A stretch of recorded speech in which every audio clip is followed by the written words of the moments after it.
Welcome to 247 Real Talk. I'm your host, Julian Perry. It's a pleasure to be here with you for the first real live episode of 2025. I gave you like a 5-minute episode last week because I was really under the weather. I still am. And I'm hoping to make it through this short version of an episode as well without the coughing that I was going through. I ended 2024 and started 2025 with my knee still in rehab and with the flu. So anyway, I'm just going to have a quick conversation. I'm going to give you a real quick update on my knee. And I'm going to just give you a few thoughts or a few things that in politics that, we started the year with. So sit back, relax, and I'll be right back with you.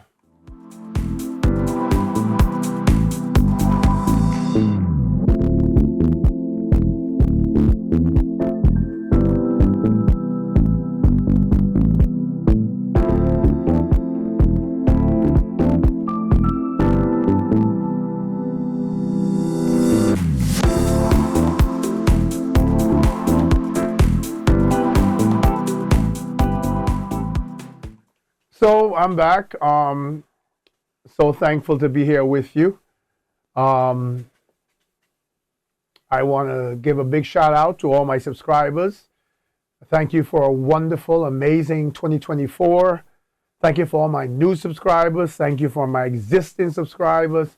Thank you for all of you who felt the need to stick with me and to encourage me and to send me messages and challenging questions, and you've done all that via my mailbox at podcast@247realtalk.net. That's podcast@247realtalk.net. In case you see me glancing at the side from time to time, I'm looking at our cameras. It's been bitterly cold in New York, and we have these like really humongous pots with evergreens that line my stairs going down. I have a curved concrete stairs. And in all the years I've been here, 4 years since I moved into this home, since I purchased this home, first time I've seen the wind literally pick that pot up and move it clean off the stairs and land it on the grass. And I'm talking about 3.5, 4 feet high, moved it clean over a bed and it landed on the ground, and the pot must weigh 80-something pounds. So maybe even 100 pounds. So, really, really heavy winds. It's Wednesday, January 8th. It's about 8:53 p.m. This is a night that was Wednesday night. We normally have recycling.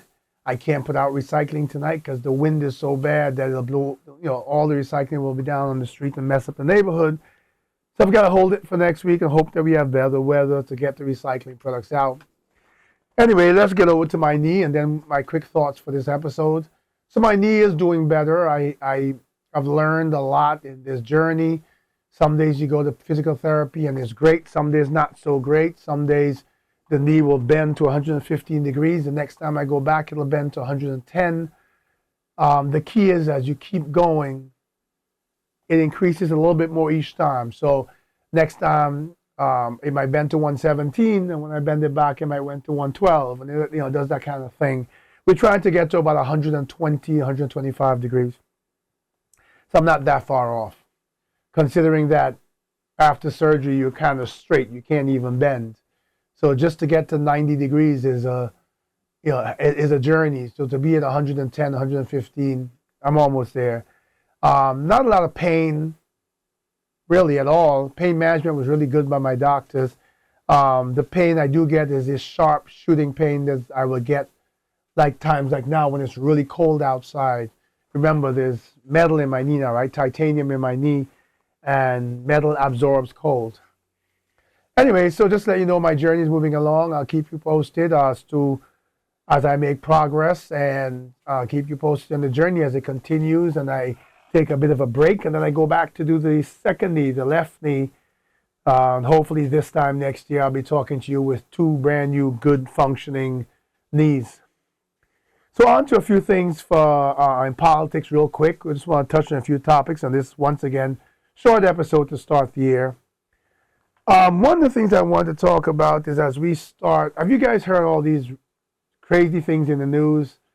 Like President-elect Trump wants America to take over Greenland, and he wants to retake the Panama Canal, and he wants to take the what's it called? This I forgot the name of this waterway in Mexico. He wants to change it to an American name. It just slipped my mind. I knew what I was talking about a minute ago. But the point is, he's not even president yet, and these are things that he's focusing on when we have so many bigger issues to deal with. Their foreign policy is a big deal. The promises, I want everyone out there to understand, no matter who you voted for, let's focus on what's happening now and what we believe was promised, irrespective of what side you're on. Prices are not going to go down. Inflation is going to increase. The tariffs are going to make things worse. May even create a shortage in supply. Because let's face it, the stuff we get from China and those places, they have cheap labor, whatever. We get, American companies don't do a lot of the manufacturing and all across the industries as you would think here. Much of their manufacturing is done in China. The products are designed here and then shipped there because of cost of parts and labor, and that translates into cheaper prices for us. So you put tariffs and that kind of stuff, let's see what happens. But the two things I want to focus on, one is this hush money trial that rendered our president-elect a felon, convicted felon. And this Friday, day after tomorrow, there's supposed to be his sentencing. And he's been going to court after court after court to throw out his sentencing, to halt his sentencing. And I don't understand it. And maybe someone who's a legal scholar can help me understand it. In the legal process, if you commit a crime, whatever, you choose, I think you have the choice of trial by judge or trial by jury. I believe you do. If you choose trial by judge, it's one person. You choose trial by jury of your peers. You're convicted. There's the ability to appeal the conviction. That's the conviction. But I've never heard somebody appealing the right to be sentenced. Maybe you go back to court and say the sentence was too harsh. But when you're convicted as a felon by a jury of your peers, you have to be sentenced. And now he's gone. He asked the judge denied. He went to the federal appeal court. The federal appeal court denied it. Now he's gone to the Supreme Court. And I'll be honest with you, this is a very slippery slope. If we're now telling the American people that based on who you are, you can be convicted of a crime and not be sentenced after being convicted of a crime by jury of your peers, after trying to overturn your conviction and losing that appeal, that's what are we doing with our judiciary? It's interesting that a couple of days ago, Chief Justice of the Supreme Court of the United States, Roberts, said we have to draw a clear line to make sure that there's impartiality with the judiciary. It's funny that he says this now after the Supreme Court butchered half of our laws over the last year. But nevertheless, I want to believe that the judiciary as a body is beginning to feel the pressure and the scrutiny of the decisions they're making that are no longer based on law, but based on our political ideology and partisanship. Something that can't exist. I mean, how can you possibly have we already know that there's different Americas, right? We're not the United States of America. We're striving to get there. My podcast and people like me are striving to get there. But the point is there are different rules for different people. Celebrities, rich people, whatever, get different treatment by police than we do, right? They can afford lawyers that we can't afford. The trials are different. The plea deals are offered are different. And we've got many, many people who are poor or middle class or lower income class rotting away in jail. And believe it or not, many of them are innocent, or many of them have sentences way beyond what they should have received. And I kind of use that to segue into my second thought here, and that is President Biden commuted the sentence of all federal prisoners on death row. He did that in response to President-elect Trump saying that he was going to start hangings again. Now, I heard there are two prisoners of all who are saying they don't want commuted sentences, they want to die. Maybe they can tell President Trump, kill me anyway. I don't know. But many people are saying, what about the families? What about the pain they're feeling? And I agree with you. But let's expound on that. Let's expand our minds for a moment.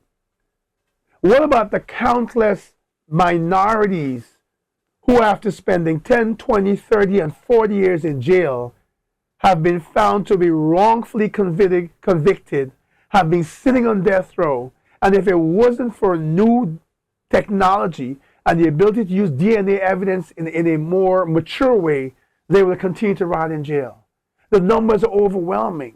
So many states and so many are paying these criminals millions of dollars. I forget how much it is per year spent in jail to kind of say, sorry, we took your whole life away because we were prejudiced, racist, hateful, and wrongly convicted you. But here's some money so you can buy some luxuries for whatever's left of the rest of your life.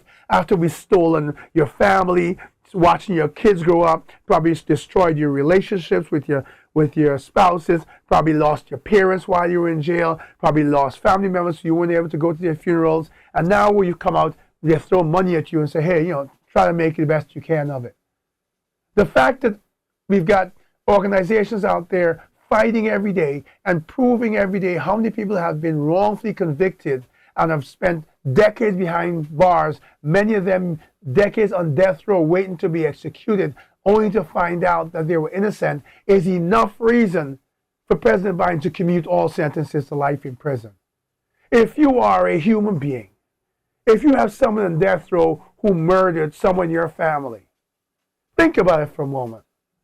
I know the anger in us wants to say, I want them dead. But which one is more punishment?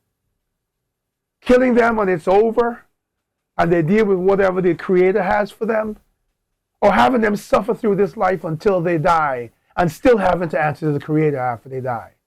I think I would choose the latter. I hope I never be in that position. But the point I'm making is you can't decide if as long as it has been proven and exists that they have seen case after case after case where people have spent decades in jail only to be found innocent and exonerated that much later. You cannot condemn someone to death and take their life in a system that we have proven historically was based on race, prejudice, hatred, inequality, and thus did not afford everyone the same fairness, the same competency in defense, and therefore the same chance at an outcome. So, for whatever it's worth, I applaud President Biden for doing that. The other thing I want to say before he leaves office on January 20th, Biden has faltered, and I was really hard on him in a lot of ways, but I'm still going to give him credit as he steps out of office. I read something on one of these newspapers that says Biden's going to go down as one of the worst presidents in history, and I beg to differ. He's not a Nixon. He's not a Watergate. The fact of the matter is he's a man of decency. The fact of the matter is there are many people out there who were struggling, who had their student loans forgiven, and who are such narcissists, such racists, and so hateful that they cannot give credit where it's due and acknowledge how much of a chance they have at life now, and how much easier things got because they didn't have to pay off these lump sum of student loans. For many different reasons. Public loan forgiveness, inaccuracy of the impact, what they call it, income-driven repayments, many different reasons. The point is so many people benefited from it. While millionaires in Washington got their PPP loans completely forgiven, millions of dollars in PPP loans, then went to court to stop people from getting $20,000 in student loans forgiven. Biden and his administration found loopholes within existing laws, the Department of Education, etc., to help people. He's done a lot. Yes, did he falter? Yes. And don't come to me and scream about the border, because I will remind you of the Republican, I think he was a senator, he might be a senator, I believe it was a senator, who crafted a bill with a Democrat to end the border crisis. And he was told his family was threatened, he was threatened, and he was told that he's never to let that bill see the light of day because they did not want Biden to get credit for the border before elections. So there was a solution.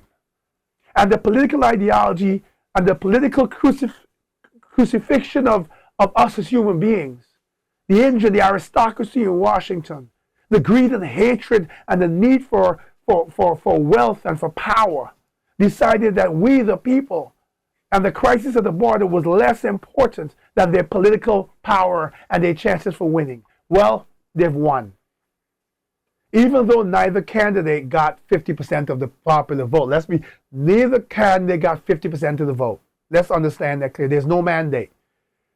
President-elect Trump got 49 point something, and Vice President Harris got 48 point something. There's a 1.6% difference between them. There's a 2.4 something like that million votes count between the two of them. There's no landslide. There's no mandate. But I will say this to all of you who are going into Washington in power. President-elect Trump did win the popular vote. No matter what you want to say, no matter how you feel, no matter the demographics that came together and shocked you and voted, whatever the case may be, and I say this because women who had Roe versus Wade trampled to death voted for him. Okay. Here's the warning to Washington. The people who gave the popular vote to President-elect Trump gave him an olive branch thinking that he would do better. And I can guarantee you that in a split second, those that provided a popular vote for President-elect Trump will turn against him should he fail to deliver. And that will be very visible in 2 years at midterm elections. Understand, the House and the Representatives, there's a very slim majority. So understand what can happen here. Don't jump into office and start making deals and start doing things that benefit the rich so much and impact the poor, because a lot of poor, a lot of lower income, a lot of middle income, and a lot of middle upper income voted for President-elect Trump. Whatever their reasons are, they gave him an opportunity. Even though I don't think they're really sure what was going to be delivered. They felt that there was an opportunity for better economically, whatever. Failure to do so will be a quick reversal of good fortune. Mark my words. Everyone is walking around fearful of what can happen with the Republican House, Republican Senate, Republican White House. But those in the aristocracy in Washington and those people in the House of Representatives and Senate still want to be there as the leaders in Congress when President-elect Trump leaves in 4 years. He can only run one term. Their longevity may go way past 4 years. If they fail to stand up for the majority popular vote that voted for him, their fortune will be short-lived. Many times I've said things on this podcast, and we revisit them a year later, and I have had to say, I told you so. So we will follow this and more to come. As you can hear, my voice is still a little raspy. I'm getting better. I've got this massive cough that comes on at night. I just had to take some albuterol. I'm going to take some Allegra now. Try to feel better. But I didn't want another week to go by and we didn't have at least a conversation. I hope, by the way, that all of you started the new year in a grand way. I am thankful to my Creator. My father, as I told you in the last episode, turned 93 and he's still got all his faculties, still walks, I had to stop him from driving. And I'm so thankful for him, thankful for the blessings of my family, thankful for the blessings of all of you. I'll ask you to join me. Again, subscribe, share, comment. Let's make sure at the end of 2025 that I have at least doubled the number of subscribers, serious subscribers, who have joined or want to join the movement for change. My voice is a small voice, but it's one of many voices that's creating an underbelly of rumbling that will eventually get louder and louder as we join and unite, as I speak to other podcasts, and we look at ways of uniting our voices to make a change. For the people. Remember that President-elect Trump. Remember all of you who are running around Congress. Remember that, Elon Musk, that you're not the person who's elected president. Remember, you were elected by popular vote by the people, for the people. You spent 4 years telling Biden everything he did wrong and that you could do better. In the one debate with Vice President Harris, I heard President-elect Trump talk about ending the war in Ukraine and Russia, about bringing home those from Israel and solving that problem, about solving the problem with Iran. It'll be done right away. Let's see you deliver. Put your results where your mouth is. As we would say in layman's terms, put your money where your mouth is.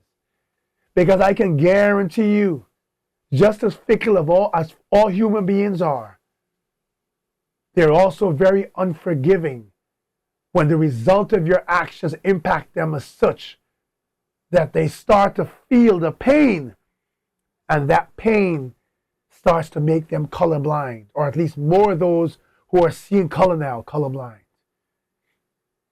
It is one thing to say I hate someone because of the color of their skin. And that may be the underlying characteristic of who I am or who that person is. But when they have to rely on someone of a different color to eat every day because their own is not feeding them, and that racism and prejudice will be still existing, but they're going to put that back in the closet. And their voice and their attitudes will change. The next 4 years are going to be remarkable for this country. They're going to be historic for this country. But I want to believe not in the way that people think. None of what has happened is a surprise to our Creator, Almighty God. I keep saying that. Those with faith are calm because we know, we see it in our own lives, that when there's turmoil all around us, when the worst has happened, the hand of the Almighty is still there to catch us and to remind us, not only is He still on the throne, but to remind us of who we are and whose we are. You'll hear me repeat that throughout episodes during this year. And as things come to pass, we shall see. We shall see what will happen with those convicted of the insurrection, and how laws are, and whether America is willing to show the rest of the world their true colors. It's time to stand united.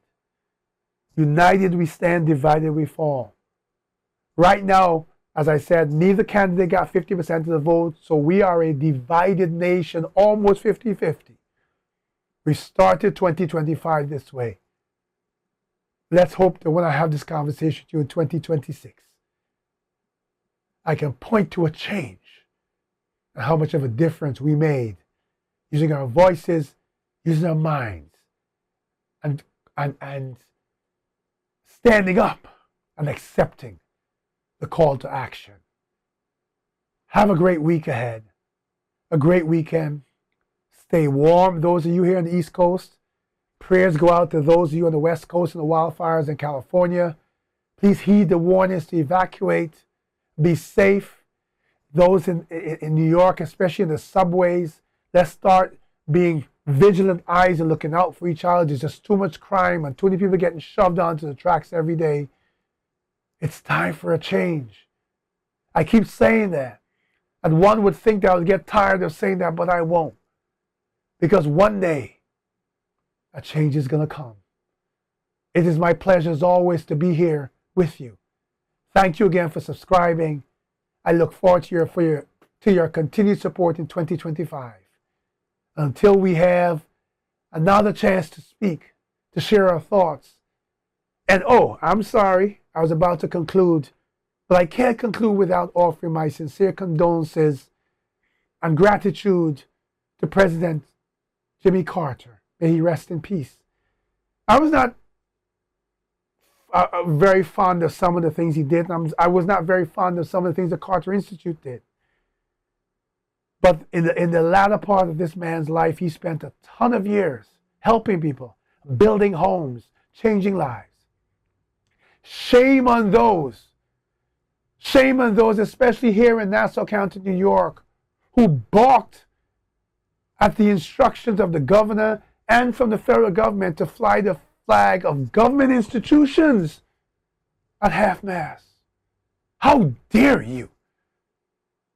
If you're going to say that because you are a Republican, you will not honor a United States president who lived to 100 years old, who leaves a legacy of helping people, who won the Nobel Peace Prize. If the hatred that's what exists in the Republican Party today, when the time comes for you to eulogize and to honor President-elect Trump, because we all have to leave this planet, if the stain of conviction in New York of the felony is still there, will you then say that you won't fly the flag as a half-mast to honor him as a president? Look how divisive and hateful and prejudicial we are. That we have people we've elected to office who have made decisions for government institutions by the people, for the people,